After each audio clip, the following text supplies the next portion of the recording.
Hello, and welcome to the Canadian Story, where we discuss what Canada is, what Canada could be, and what Canada should be.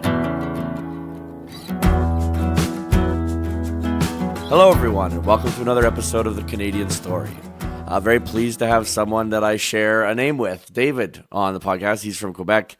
I'm going to let him introduce himself, but before I do, I just wanted to thank another Quebecer for coming on the podcast. We want to make sure that we get the full picture of Canada, and so we need some Maritimers. We don't have any of those yet. But, so if you're a Maritimer, hit us up. Yeah, exactly. Wonderful. David, welcome to the show. Thank you. Why don't you tell us a little bit about yourself? Thank you so much. A little bit about myself. So, father of five. I'm an entrepreneur. I have my own business. I work for the First Nations of Northern Quebec primarily. I'm a municipal councilor, avid lover of everything politics and of everything Canada. So I'm happy to be on your show. Thank you for having me. Oh, it's just great to have you. So, as we ask everyone, what do you love about this country? I love Canada for many, many reasons. I think it's a beautiful country in many ways, from sea to sea, and the people, the culture. Really, it's a beautiful country in every way. I couldn't agree more. You actually served our country in uniform. Do you want to share a little bit about what that experience was like and what you learned from it? My brother actually was an inspiration for that. He served in the Canadian Armed Forces, and so when an opportunity came for me to serve as a Governor General's foot guard in Ottawa, I was very happy to serve my country in the infantry. There was a ceremonial element to it, which was also wonderful, and working for the Governor General. But serving my country was really it was in my formative years, and it was an important element in who I am today. So I think it was a great opportunity. Yeah, how would you say that it shaped your view of the country, being in a role like that? There was a major element of pride, of patriotism that it was cemented. I always loved Canada, but serving Canada really cemented that patriotic element. And we were local. You didn't have the opportunity to go overseas, but I certainly learned the importance of serving my country in the military, and I think that led the way for me to find other ways of serving my country, and that's I'm doing it now. What was your, in that position, what was your day-to-day like as a member of the infantry in your position? Tough. It was. I loved all of it, but the military, it's tough in physically, emotionally, mentally. It was really significant. When I say formative, they taught you how to have that internal fortitude. They taught you that hard work led to better things. So it opened up my eyes. We always I come from a family that my parents always taught us about hard work and always leaving things better than what you left it. But being in the military, the day to day was a lot of infantry training on a for weeks and months on end. And then there was the ceremonial element, which was actually quite. I enjoyed it. It was we had the men in the red suits with the big bearskin hat at the Governor General's place of residence. So I did that, and we had the changing of the guard on Parliament Hill. And so that was a weekly, a daily rather, event during the summer, and just seeing all the tourists and seeing the Canadians that would come see the changing of the guard. It was ceremonial, but it was important, and I appreciated that. You touched on something that I would love to go into a little bit further. You said hard work leads to something better, and that's something the military taught you. I think as a society, one of the things that we are challenged with right now is we are experiencing the fruits of the participation trophy experiment. And hard work leads to something better is the exact opposite of that kind of mentality. What did the military teach you about hard work? And maybe give us an example of how that has played out into something positive in your life.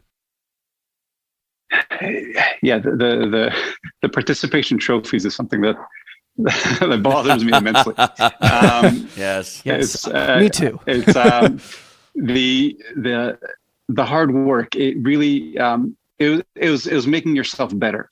That's what it led to. I knew that if I pushed myself hard enough, there were nights where we had to dig trenches, and then following that there were military exercises that we'd have to run through, and you had to dig deep to find that strength to make it through.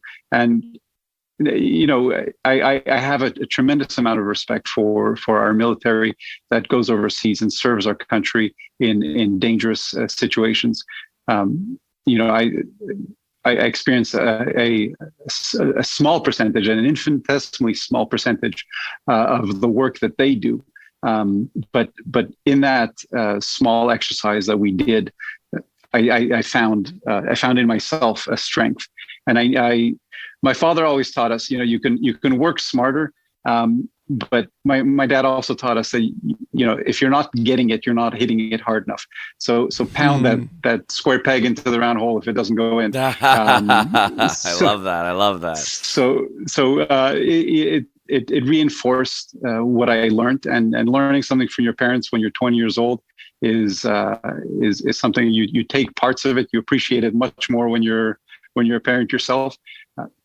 But going through the military, I found that experience solidified that those statements and that education that my parents were giving me. So you grew up in Quebec, correct? Born and bred in Montreal. Born and bred in Montreal. What is that experience like? Walk us through being a Quebecer in Canada and how you felt about Canada, and your patriotism, and how that connects with your Quebec identity. Because, I think one of the problems our country is facing is this regionalization where we don't identify as a unit anymore. We identify first and sometimes only from the sub-region that we're from. And so, obviously, you didn't do that. You decided to serve within the Canadian military. You are proud of this country as a whole.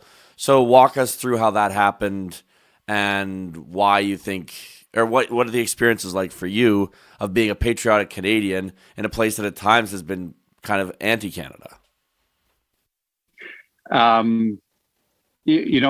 Growing up, I thought Montreal was the center of the world, and it very much felt like that. People, from around, families in various countries, and everybody wants to come to Montreal to see Montreal.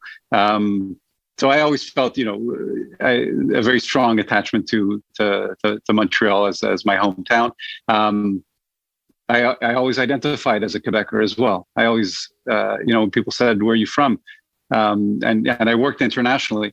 I would always say Canada, but that would be very closely followed up by saying Quebec, because I am a proud Quebecer, and that, I don't think that takes away from being a patriotic Canadian. So yeah, I do see some polarization and some across the country, the segmentation, people saying that they're Eastern, but from different provinces, and that's fine as long as ultimately we recognize, and I think that's what's important, is recognizing that we're all Canadians, and we're part of all the same fabric, and I think we all have similar values, and we can build a beautiful country together, but we have to do it together. We need each other across the country.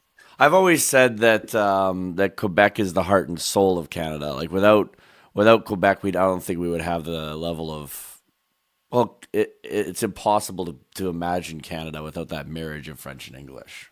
Oh anymore, yeah, right? Well, it's so integral to our identity as a country. The fact that we are bilingual. Right. I love the international element that we have, being French and English. Again, working internationally, I was extremely comfortable going to Haiti and speaking to the locals in French. I learned Creole at one point. Forgot it a little bit since then, unfortunately. But being having that ability to speak both French and English opens up a tremendous amount of opportunities. Again, the families and friends that would come. From what we thought was, who would come from France to Montreal, but Montreal, and we'd bring them to Toronto, we'd bring them to Niagara Falls. Canada has beautiful things to offer, and I think the variety that we offer across Canada is something that's beautiful. No, absolutely. Do you want to share with us a bit? A big part of the Canadian identity is obviously being a country that's there for our global neighbors in their times of need. And Haiti is one of the bigger examples of Canada participating in that. And you were there. Do you want to share a bit about that experience and how that plays into not just Canada's identity, but your own? The international work was another element in life that changed me. So I was extremely proud to be there as a Canadian. I worked for the United Nations, but I was there as a Canadian, and I was extremely proud of Canada's efforts in the relief and then the following the reconstruction of Haiti. International aid is something that we should be leaders in many ways, and it doesn't mean money. It means in what Canadians can offer, and we have a tremendous amount of offer to offer in our knowledge, in our the companies we have across Canada can offer so much internationally, and the potential is not tapped yet. But in short, being a part of the and I was there for 3 years, being a part of the reconstruction and relief efforts was an absolutely incredible and life-changing experience. Can you share with the listeners maybe like a little tidbit, like or a little story or a vignette of something that happened down there that really made you reflect on your life and the nature of humanity itself? One thing that I promised myself when I was going down was to make sure that my kids learned something about my experience. So I'd make sure to include them in things that I did. And one thing I did is on my frequent trips back and forth is I asked my kids to give me things that they wanted to give to kids down there. My daughter gave me one of her favorite dresses. It was just a little red little flowered dress. And I was going through one of the poor areas in Haiti, and when I say poor, I mean it's really looking for food for the next day level, poverty that we don't see or understand in Canada, thankfully. Right. Yes. And I pulled out this dress, and this little girl who was standing with her bare feet and underwear in a mud puddle. I pulled out this dress and I gave it to her, and her eyes just about popped out of her head. She just, the smile, and I gave it to the mother who was right with her, and I said, put it on her for a second, and she did. And this girl, it was an incredible emotion. It was a small gesture, but to me, it was something that my daughter did. She gave me her favorite dress.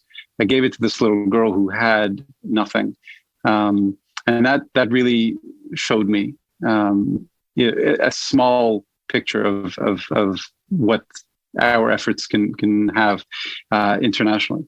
But more than that, I worked in ensuring that we employed locals. I won the Project of the Year award for one of my projects in Haiti, where the goal of this project was to employ the maximum amount of locals. So we trained locals.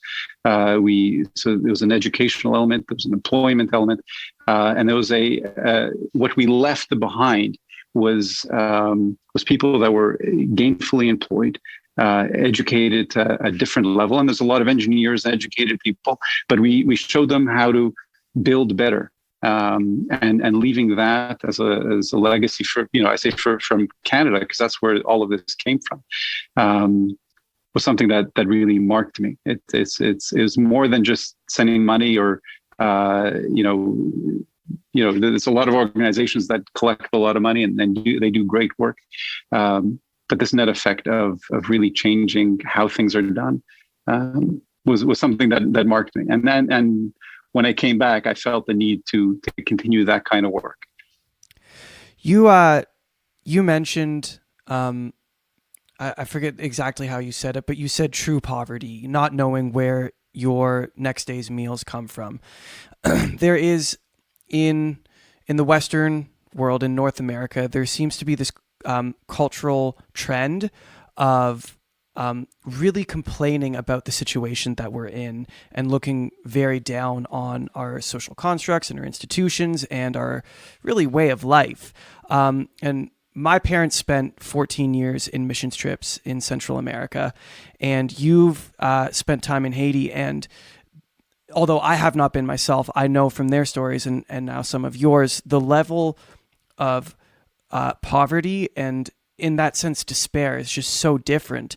How does your experience with those situations influence the way you look at the problems that we face here in Canada?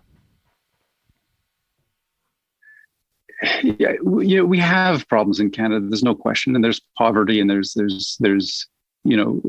some fundamental issues, and one that I see is the issues with the First Nations and how Canada as a whole has, and this is not a political thing because it's every party has been equally bad in addressing in the issues. So access to clean water, for example, has been a significant issue in many First Nations. And I'm beside myself that Canada, a first world country, has communities that don't have access to clean water. Yeah. So there's I'll say there's a parallel to some of the issues there in Haiti. There was whole communities that didn't have water, and really it was the kids that would go to the well to get water and bring it back to the community. In Canada, we have some of the same issues. Unfortunately, there's a minor parallel there, but how do I I don't think we can compare. I think the comparison would be unfair to the situation in some of these countries, and I've worked in other poorer countries, but Haiti was certainly the most affected in terms of poverty. How would I? I'm not even sure how to address that, unfortunately. No, what do you feel like witnessing something like that though does to a person in general? Well, when I saw the poverty and I saw the need for capacity development, and one of the projects that I had, all related to one of the projects, I went to what was called Cité Dieu, one of the poorer areas along the coast of Haiti, and I got out of the car, and it was against UN regulations. You had to go with a security officer, and you had to go with your driver. I got out, and immediately there was we were surrounded by a group of locals, and in Creole, and that's something that they weren't expecting. I said, "Where's the group leader?" And the group leader means the guy that says how things are going to happen in the area. Right. Very quickly I told him, we're here for a project that's going to improve the area, but I'm only going to do it with your support and by engaging and hiring the locals, and we'll give you the tools, and we'll give you the capacity to do it. That's how we affected real changes, by really employing the locals and really working with them. So bringing that back to Canada, when I came back to Canada, I wanted to do the same thing. I wanted to do something that was meaningful and forward thinking, not there's a lot of jobs, and there's a lot of great things that people do, and so it's not to diminish anything anybody else does, but I felt the need in myself to affect more fundamental change. And that's why I had the opportunity to work for the First Nations, and I took that up right away because I wanted to affect more fundamental changes. So those are some of the things that I wanted to do following my experiences. So why don't you go into that more? Detail out your work with the First Nations. Yeah, what have you seen? That's a great way of loving Canada, is, trying to help alleviate the suffering of these people, but also, show them that we care.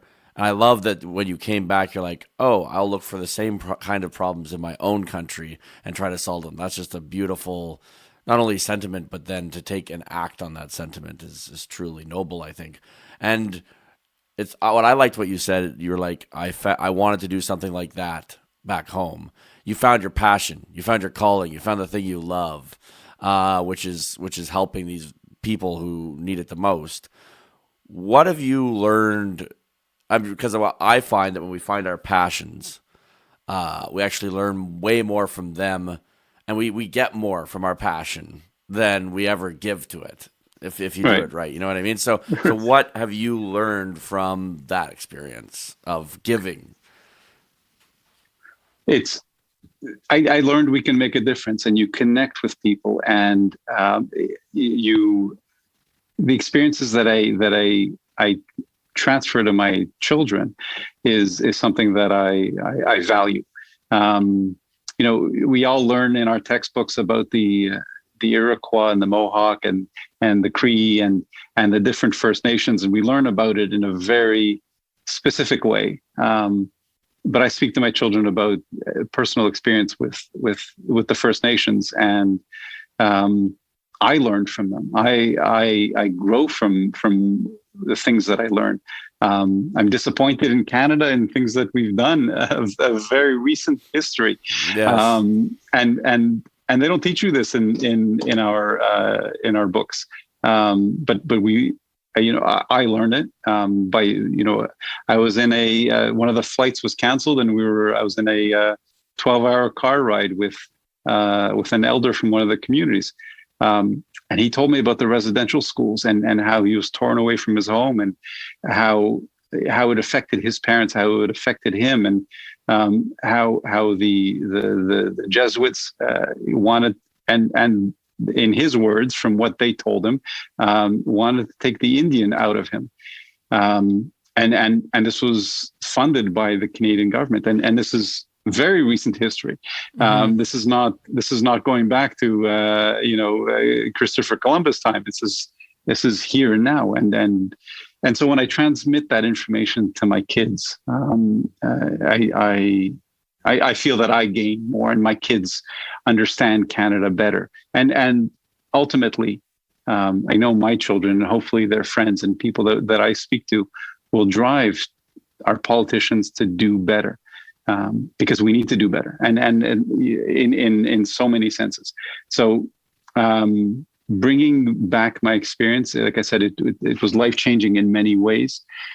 The capacity or actually the will for me to come back and the opportunity that I had, I really believe that it was an opportunity that I had to work for the First Nation, was something that I cherished. So I took from it as much as I hope I gave a little bit more. But we worked on access to clean water. We trained local water operators. We trained responders of firemen and women.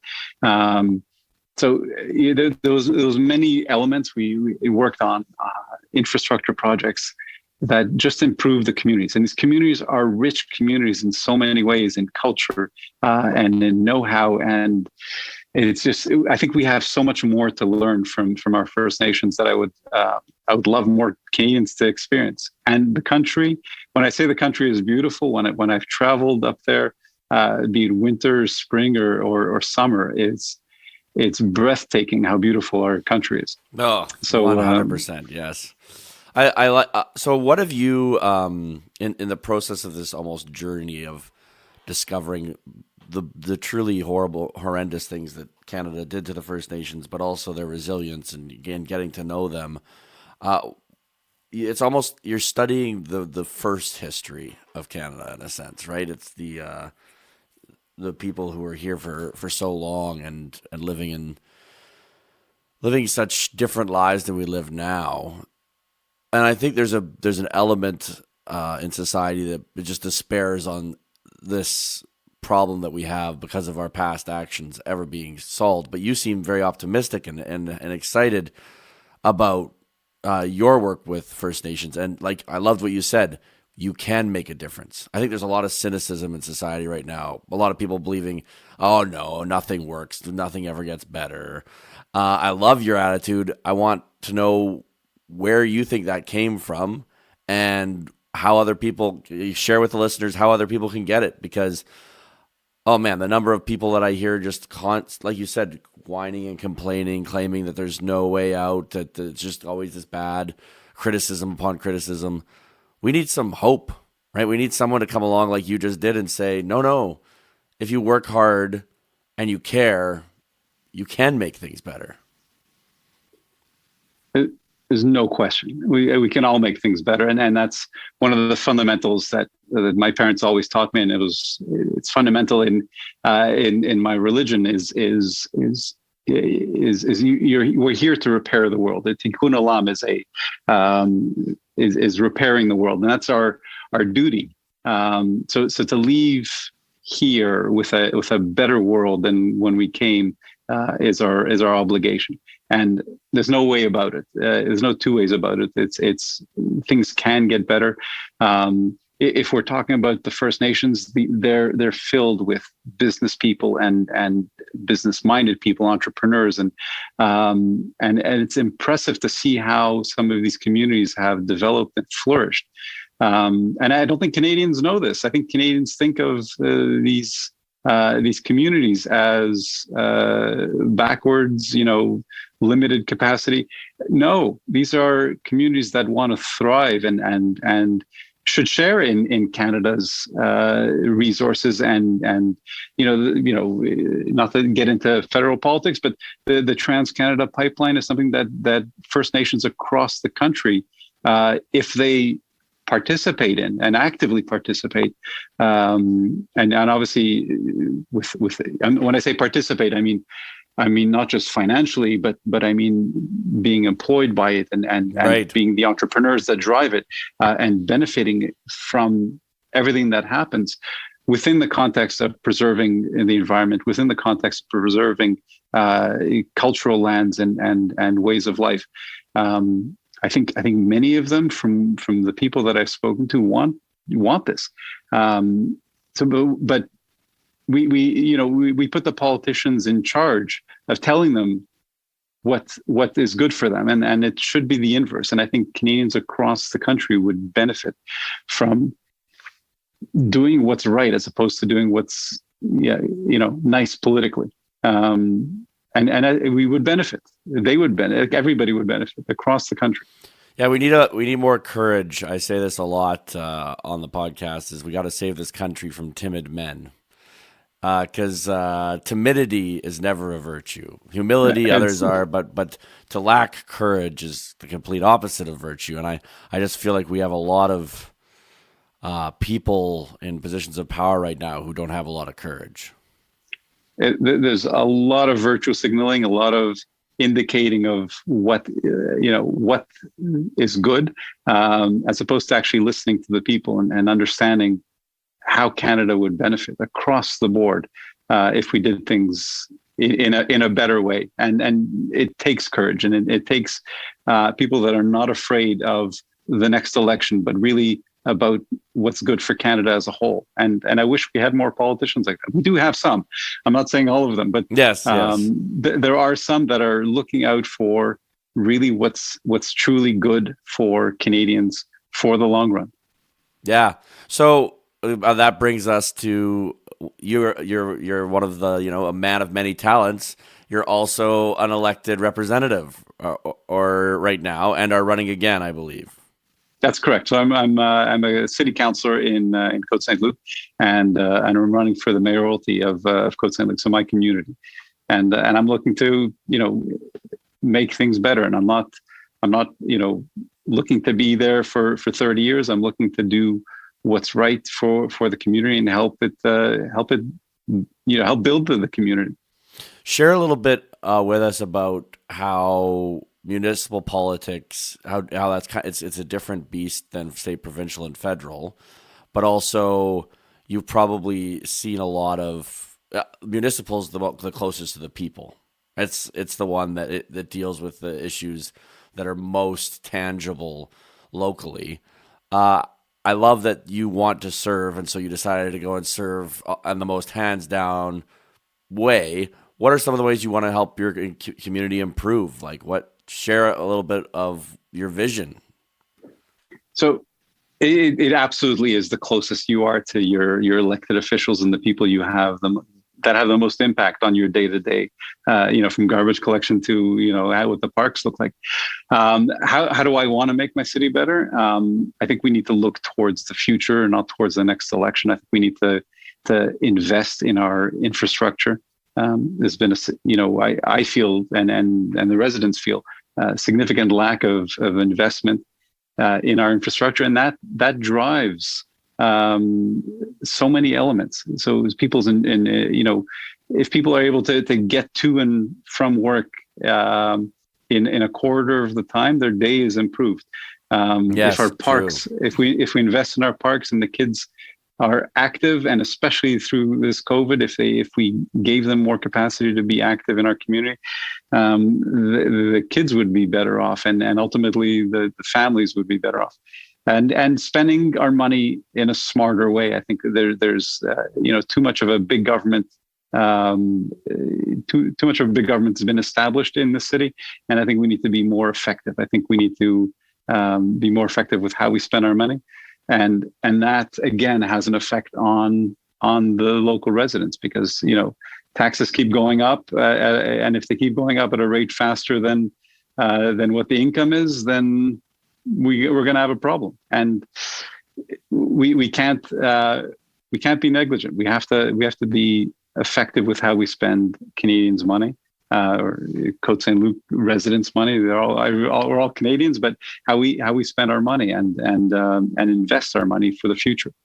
So I'm focused on having a more effective government, a more efficient government, and a community that builds bridges between the various communities that live in Cote Saint-Luc. And not being a politician, but being somebody who's truthful and honest. I love that. And I was recently reading an article actually on the fact that politics isn't actually necessarily full of more bad people than any other industry. It's just that we get scrutinized a lot more. But I think that's the purpose of democracy, right? Is to hold people accountable. One of the things that we've had a few municipal politicians on, but one of the things I love to ask is, what is it about your community that you love so much that you decided to basically pour your love out, or your love out like a serving, right? You're sacrificing. Tell us what's special about your home. I grew up in Cote Saint-Luc when I was 7 years old. I always loved the community, the homey feel to it, right? It's a community of residents. We were one of the, I say oldest in terms of population. We have a very senior population in Cote Saint-Luc, and that's been getting younger over the years. And I've seen the community evolve over the last 40 years. And in a beautiful way. We've built schools, and we've built synagogues, we've built community centers, and the parks have improved.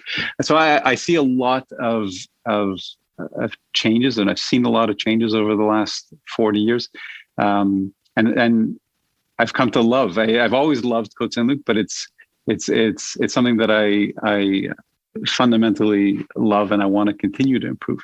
My friends ask me, why are you in municipal politics? You don't do it for the money. No, yeah, absolutely. no. You don't do it for the money. You do it because you really want to affect positive change. And I'm not in it to be here for, like I said, 30 years. I want to do the right thing, and I want to do it again. Do the brave things and move the city forward. That's why I want to do it. I really want to work for the residents, and I'm listening to the residents. I'm speaking to them. Just an hour ago, I was out talking to a couple of residents about a very particular problem that they had, and I enjoy being able to help people. So it's satisfying to you leave a couple of residents, you listen to them, you heard them, and you take action, and that improves their day, it improves their week. So that's the kind of thing that I want to do. I want to affect changes to people's lives, the day-to-day lives, and that's what I love to do.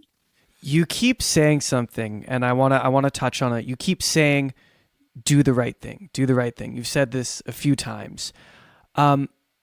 How is it that you determine what the right thing is? How is it that you calibrate your moral compass?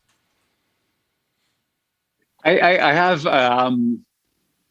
instilled in me an understanding, I'll say, of what I it's always what we consider to be the right thing, but I do listen. I don't just hear the residents and the people around me. I listen to them. And so when you understand what the residents want, and whether it's fiscal responsibility or investment in our community, that's how I understand what's right. Is if I look at the greater good, not what's good again for the next election, which is what I consider to be the epitome of what's wrong with politicians. But if I look at an investment in infrastructure, for example, that I know may have short-term pains, and it's not sexy to do roads. I know politicians like doing it, in election years, but I want to invest significantly over the years. That way,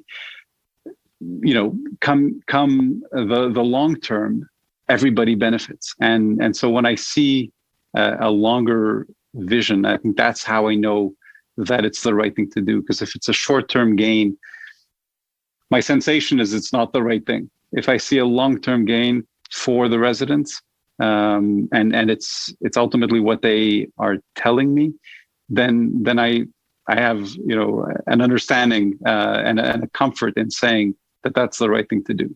And being fiscally responsible is something that I will always be, because I think that's the right thing to do. I don't think you can convince me that spending money in an irresponsible way is the right thing. So, yeah. So you look at the way you're more interested in building your community through delayed gratification than the instant nice thing. Am I understanding that correctly? No, absolutely. I think the instant gratification is a politician's tool, but it has no ultimate benefit. So as a city, we'll pay more for that instant gratification, and it's I see it this year, where all of a sudden we're investing over $4 million in infrastructure. We didn't do 4 million in the last 4 years. Why in an election year? So those are things that fundamentally bother me, and I voice my opposition to this publicly in the public spheres. I voted. I was the only one that voted against salary increases for the councilors and the mayor. I voted against it because I said I was elected at a $25,000 salary. Who am I to give myself a raise? I work in the private industry. I work for myself. I don't give myself a raise because I feel like it. So what I said is tack the if you want to increase the salaries for the mayor and the other politicians, tack it on for the next council. That way, if they elect you, the population knows what salary they're going to be giving you. That's amazing. Yeah, that's good. I love that. And so because by de facto, because I was outvoted, I got the salary increase, and every year since I've been giving back that raise to the community because I didn't feel it was mine. Ah, that's good. I love that. That's principle over perspective. Absolutely. We gotta shut her down here pretty quickly, but I just wanted to hear what's your. Maybe you can't give us a favorite restaurant because that would be picking picking a favorite child.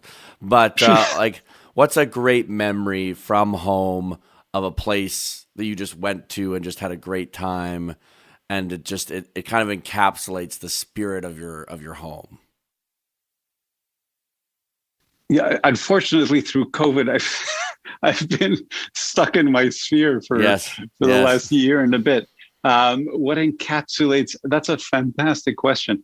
I'll have to say,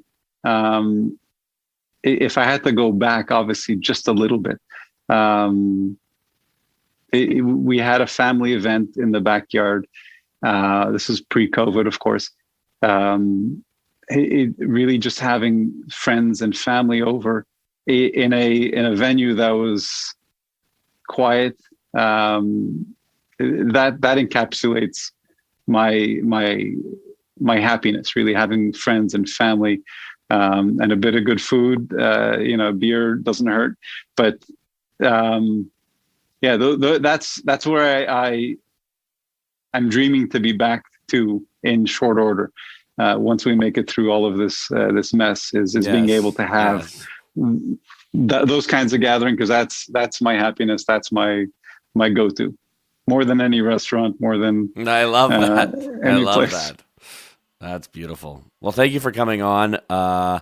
Best of luck in your campaign. We'll be cheering from the Canadian Story for you. Thank you. And thank you for just sharing your servant heart with us. Really appreciate that.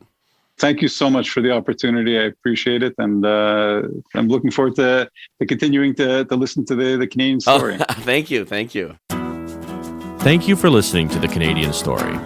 You can find us on Instagram and Twitter at The CAD Story. That's The CAD Story. If you enjoy this podcast, please share it with your friends and family. Let's work together to remind Canadians how great their country is.